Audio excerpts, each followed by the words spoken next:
Hi, hello, and welcome to Anamika Story One.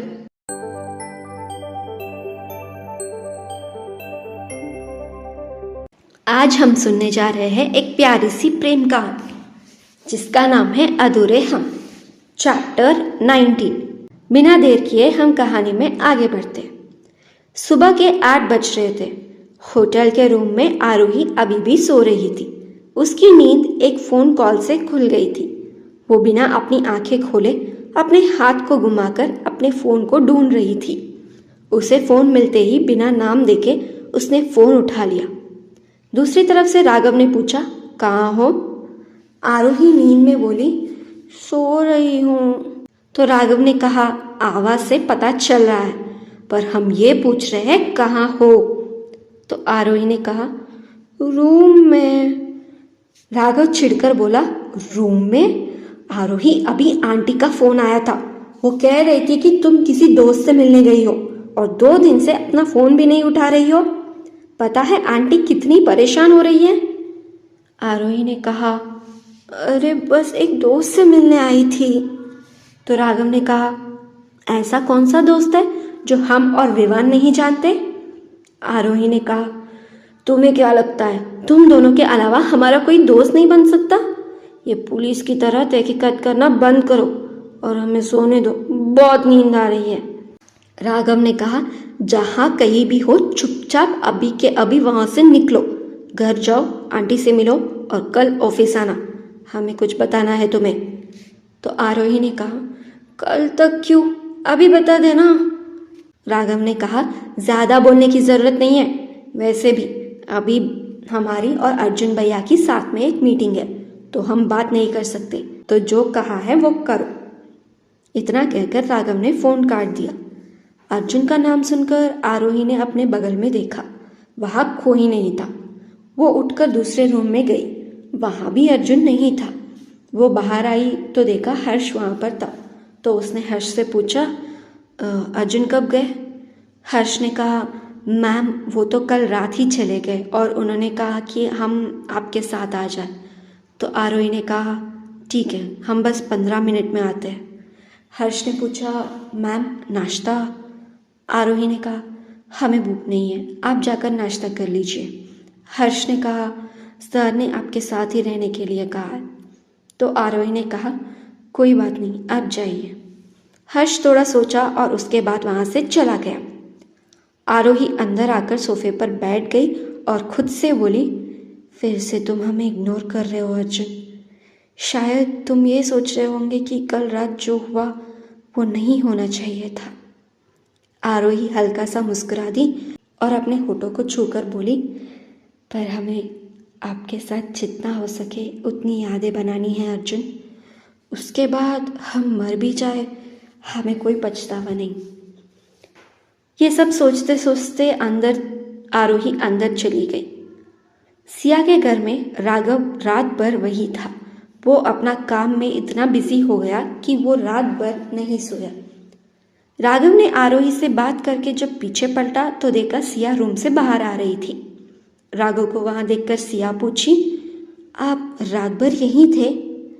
तो राघव ने कहा, हाँ वो कुछ काम था। तो सिया ने पूछा, आप रात भर नहीं सोए? राघव ने ना में अपना सिर हिला दिया और कहा, आज एक ज़रूरी मीटिंग है तो कुछ फाइल्स पूरे करने थे। सिया ने कुछ देर सोचा और कहा, हम आपके लिए नाश्ता बना देते हैं। तो राघव ने कहा, बाहर से मंगवा लेंगे? तो सिया ने कहा, नहीं, वो भव्या और आन्या के लिए भी कुछ ले जाना है। तो राघव ने कहा, ठीक है, जल्दी करना, हमें तुम्हें हॉस्पिटल छोड़कर घर भी जाना है। तो सिया ने कहा, आप जाइए, हम खुद चले जाएंगे हॉस्पिटल। ये सुनकर राघव ने उसे अपनी आंखें छोटी करके घूरा तो सिया खामोश हो गई और जल्दी से अपने काम करने लगी। सारे काम होने के बाद दोनों ने मिलकर नाश्ता किया। सिया ने भव्या के लिए खिचड़ी बना लिया और आन्या के लिए कुछ कपड़े भी ले लिए। राघव गाड़ी में बैठकर सिया को बुलाते हुए सिया कहा। तो सिया ने कहा, हाँ? राघव ने कहा, उसी हॉस्पिटल में आशीष कपूर भी एडमिट है, ध्यान रखना।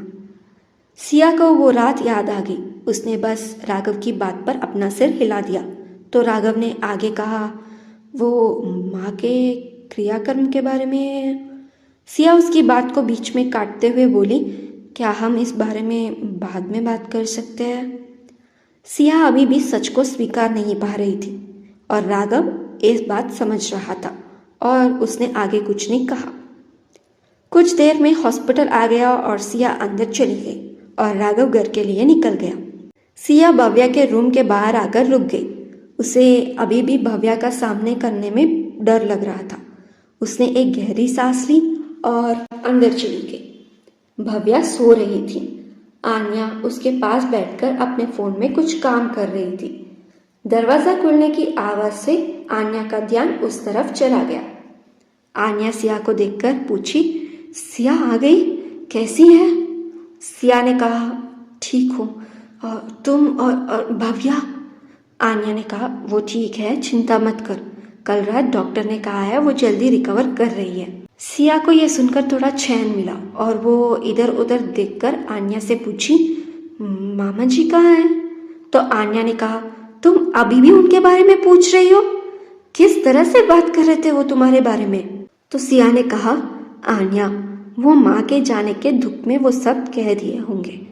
वो हमारी माँ थी तो उनकी भी तो बहन थी ना, और गम में कह दिया होगा ये सब। भव्या, जो उन दोनों के बातों से उजाग गई थी, वो रोते हुए बोली, कोई गम नहीं, कोई दुख नहीं है उन्हें, वो यहाँ बस हम तीनों को बेचने आए। ये सुनकर सिया हैरान हो गई। आन्या बोली, हाँ सिया, ये सुनो। आन्या ने सिया को राघव ने जो रिकॉर्डिंग दी थी वो सुना दिया। आन्या आगे बोली, देखा कैसे है वो?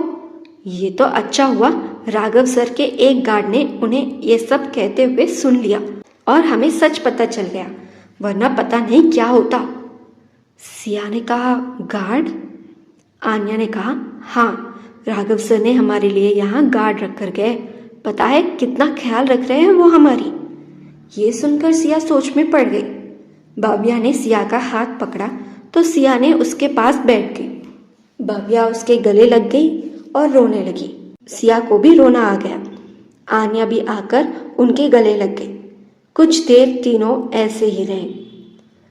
कुछ देर बाद सिया ने भव्या के चेहरे को अपने हाथ में लेकर उसके आंसू पोंछते हुए कहा, बस अभी और रोना नहीं, देखो हम तुम्हारे लिए खिचड़ी लाए हैं, अब जल्दी से सिका लो और दवाइयाँ भी तो लेनी है ना। सिया खुद भव्या को खिचड़ी खिलाने लगी। राघव सिया को छोड़कर घर गया। फ्रेश होकर ऑफिस के लिए निकल गया। आज एक बोर्ड मीटिंग बुलाई गई थी। राघव और अर्जुन दोनों का वहां होना जरूरी था। मीटिंग 11 बजे शुरू होने वाली थी। उस मीटिंग में आदित्य, युग और नीलम भी थे। सब लोग कॉन्फ्रेंस रूम में आ गए थे। जहाँ 4 लोग हो और नीलम वहाँ तमाशा ना करे, ये हो ही नहीं सकता। इसीलिए वो तमाशा शुरू करते हुए बोलने लगी, प्रदीप, ये राघव कहाँ रह गया? उसे पता तो है ना कि आज यहाँ मीटिंग है और हम सब उसका इंतजार कर रहे हैं। यह सुनकर आदित्य को गुस्सा आ गया। उसने गुस्से में नीलम को घूरा। बाकी सब भी हैरान थे कि वो कैसे राघव का नाम ऐसे ले रही थी। युग को कोई फर्क नहीं पड़ा, वो तो यहाँ आना भी नहीं चाहता था।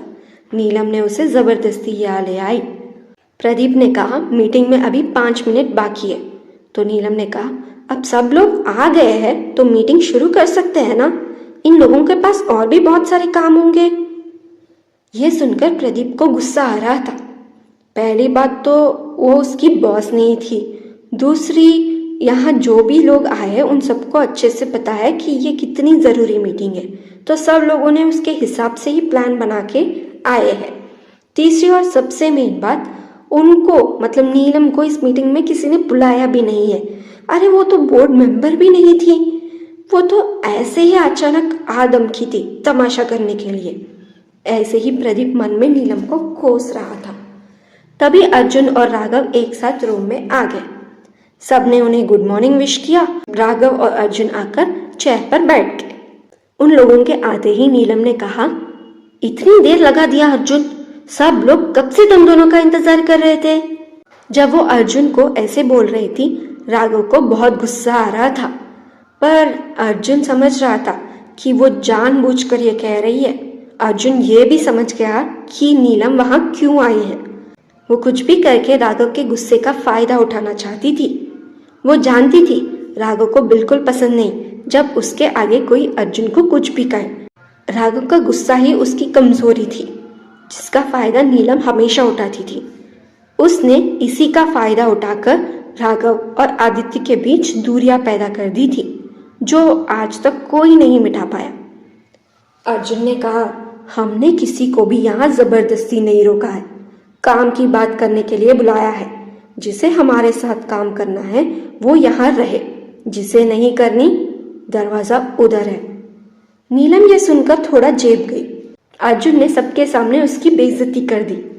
उससे पहले वो अर्जुन को कुछ कहती, युग ने टेबल के नीचे से नीलम का हाथ पकड़ लिया और आदित्य को देखने का इशारा किया। आदित्य उसे गुस्से से देख रहा था। एक आदमी बोला, अर्जुन, हम सब जानते हैं, अगर तुम दोनों ने हम सबको यहाँ बुलाया है मतलब बात हम सबके काम की ही होगी। अर्जुन ने गहरी सांस ली और कहा, ठीक है, आगे बढ़ते हैं। पहली बात, इस साल की बिजनेस बहुत अच्छा हुआ। हमने बहुत सारे प्रोजेक्ट्स को सक्सेसफुली कंप्लीट किया है। इन सब के बारे में डिटेल्स आपको एनुअल मीटिंग के दौरान दिया जाएगा। ये सुनकर सब लोग खुश होकर तालियां बजाने लगे।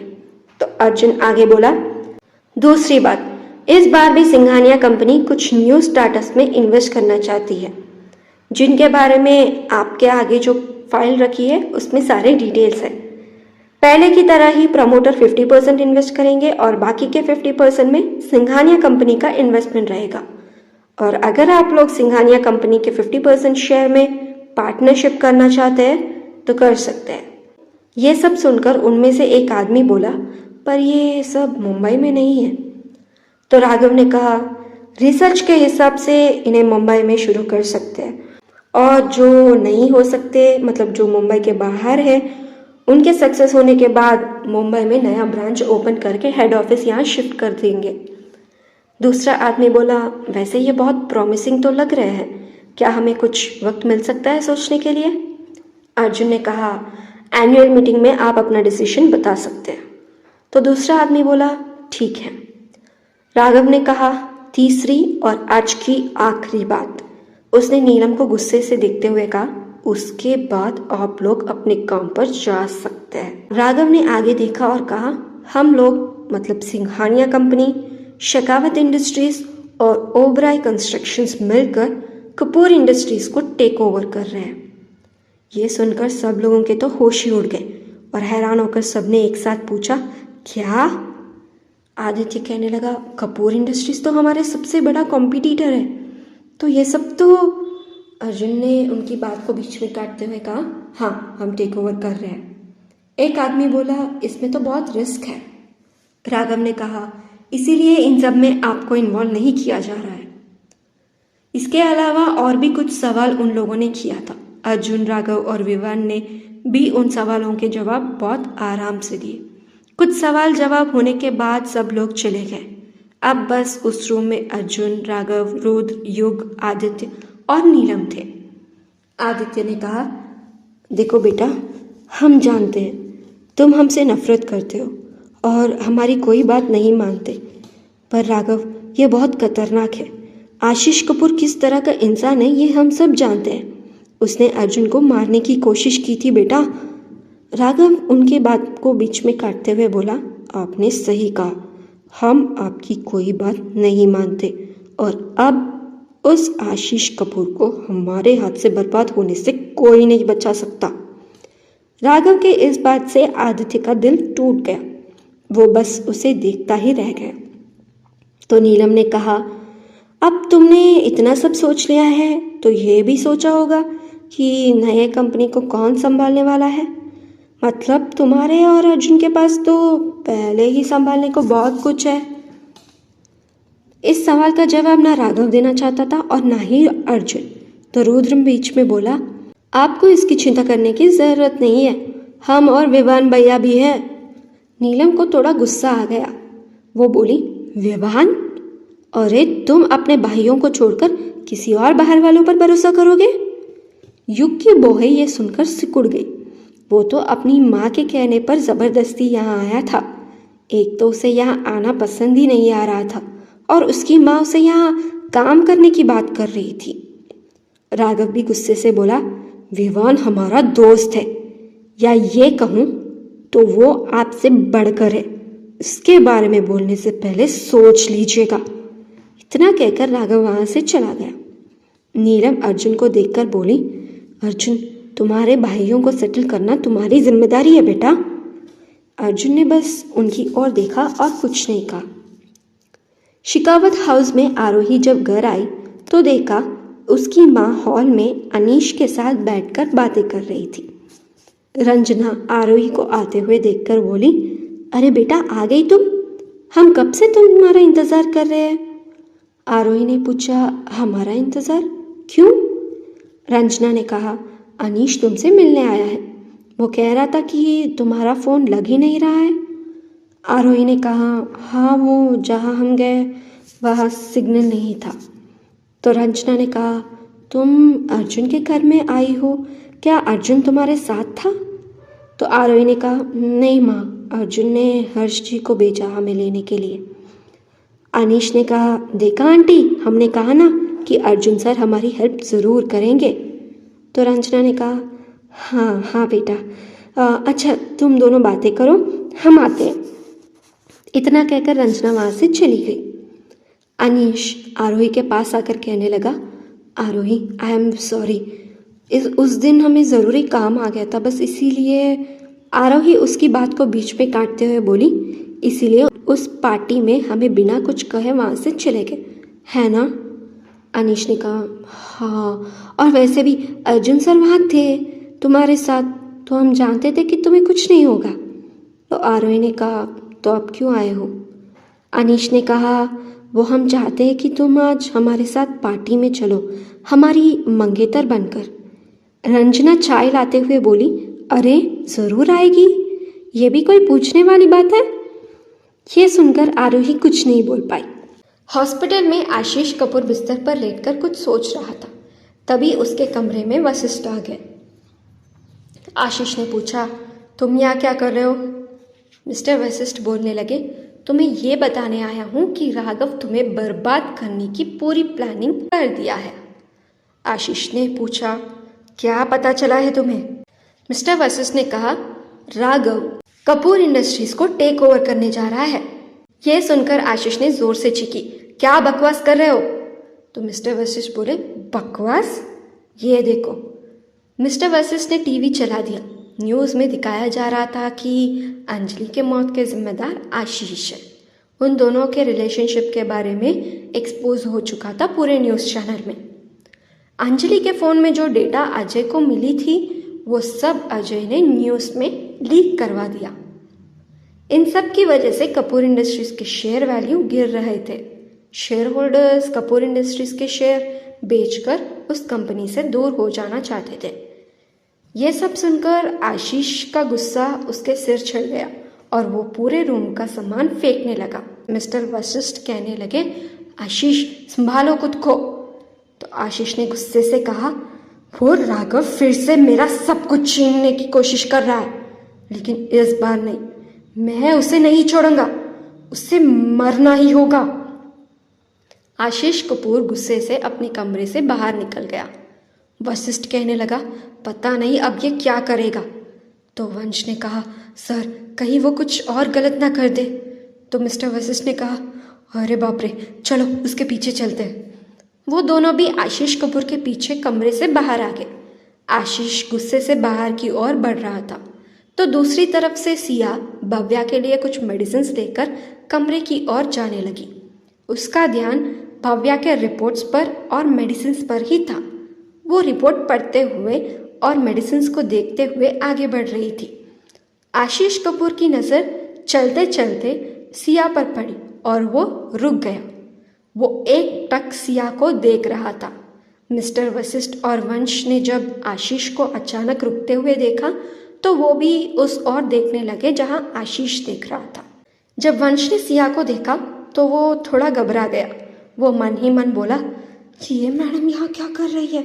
अगर उन्होंने मुझे पहचान लिया और सर को बता दिया कि वो मैं ही था जिसकी वजह से उस दिन वो सब हुआ, तो मैं तो गया काम से। मिस्टर वशिष्ठ मन ही मन बोले, ये लड़की यहाँ क्या कर रही है। आशीष कपूर का गुस्सा सिया को देखते ही हवस में बदल गई थी। उसके दिमाग में अब राघव नहीं बल्कि सिया घूम रही थी। सिया तो बस रिपोर्ट्स देखते हुए और मेडिसिन को देखते हुए आगे बढ़ गई। उसने आशीष कपूर को एक नज़र तक नहीं देखा। वो आशीष के थोड़े करीब से गई तो सिया का दुपट्टा आशीष के चेहरे को छू गया और सिया की खुशबू से आशीष कपूर के चेहरे पर अलग ही चमक आ गई थी। सिया के जाने के बाद आशीष ने वंश कहा। वंश थोड़ा डर गया, कहीं वो ये ना कह दे कि उसे सिया से मिलना है और वो भी अभी। वो डरते हुए आगे गया और कहने लगा, यस सर। तो आशीष ने कहा, युग को यहाँ बुलाओ। तो मिस्टर वशिष्ठ कंफ्यूज होकर पूछे, युग? तुम युग को कैसे जानते हो? आशीष कपूर बिना वशिष्ठ के जवाब दिए अभी भी सिया जिस तरफ गई उसी तरफ देख रहा था और कहने लगा, वंश। तो वंश ने कहा, यस सर, मैं अभी कॉल करता हूँ। आशीष कपूर फिर से अपने कमरे में चला गया। वो अब हॉस्पिटल छोड़कर नहीं जाने वाला था क्योंकि उसने ये जान लिया था कि सिया यहाँ अपनी बहन के लिए है। मिस्टर वशिष्ठ गुस्से से बोले, वो यहाँ क्यों है और किस लिए है, इससे तुम्हें क्या? अगर ये लड़की नहीं होती तो ये सारा झंझट नहीं होता। सारे फसाद की जड़ ये लड़की ही है। आशीष ने कहा, जो कहना है साफ कहो। मिस्टर वशिष्ठ बोले, अगर ये लड़की नहीं होती तो राघव को हमारे बारे में पता ही नहीं चलता। ये राघव की असिस्टेंट है। अर्जुन पता नहीं इस लड़की को कहाँ से लेकर आया है। वहाँ के एक लड़की से पता चला कि ये बस 2 दिनों में ही राघव की बहुत करीब आ गई है। आशीष को ये सुनते ही गुस्सा आ गया और उसने अपनी हाथ की मुट्ठी बना ली। तो मिस्टर वशिष्ठ आगे बोले, जो राघव लड़कियों से दूरी बना के रखता था वो इस लड़की को करीब आने देता है। आज इस लड़की की वजह से वशिष्ठ इंडस्ट्रीज बंद करने के नौबत आ गई है। आशीष कपूर बस उनकी सारी बातें सुन रहा था और उसने कुछ नहीं कहा, बस कुछ सोच रहा था। सिंगानिया हाउस में जहाँ बस नीलम, आदित्य, रिया और युग रहते हैं, मीटिंग होने के बाद आदित्य अपने कमरे में चला गया। नीलम और युग वहीं हॉल में थे। नीलम ने कहा, कुछ भी करके हम तुम्हें उस ऑफिस में पहुंचा कर ही रहेंगे। तो युग ने कहा, मॉम इसकी ज़रूरत है क्या? हम अभी भी ऑफिस जाते हैं ना? तो नीलम ने कहा, पर एक नौकर की तरह, मालिक की तरह नहीं।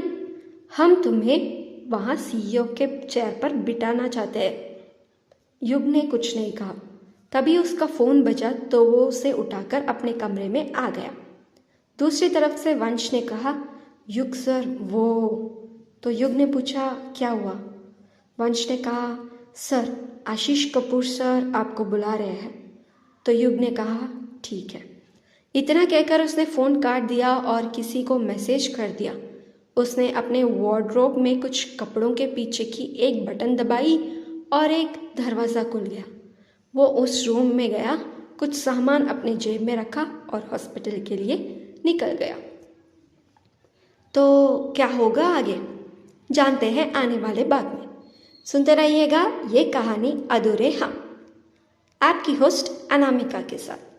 अगर आपको ये कहानी अच्छी लगी हो तो इस वीडियो को एक लाइक, इस वीडियो को अपने फ्रेंड्स और फैमिली सर्कल में शेयर करिएगा और आगे के अपडेट्स के लिए चैनल को सब्सक्राइब करके बेल आइकन भी क्लिक कर लीजिएगा। अगर आप इस कहानी को पूरी तरह पढ़ना चाहते हैं तो डिस्क्रिप्शन में लिंक है, बायो में भी लिंक है, क्लिक करके पूरी कहानी पढ़ लीजिएगा। Thank you so much for listening. Thank you so much for your love and support. Take care and bye bye.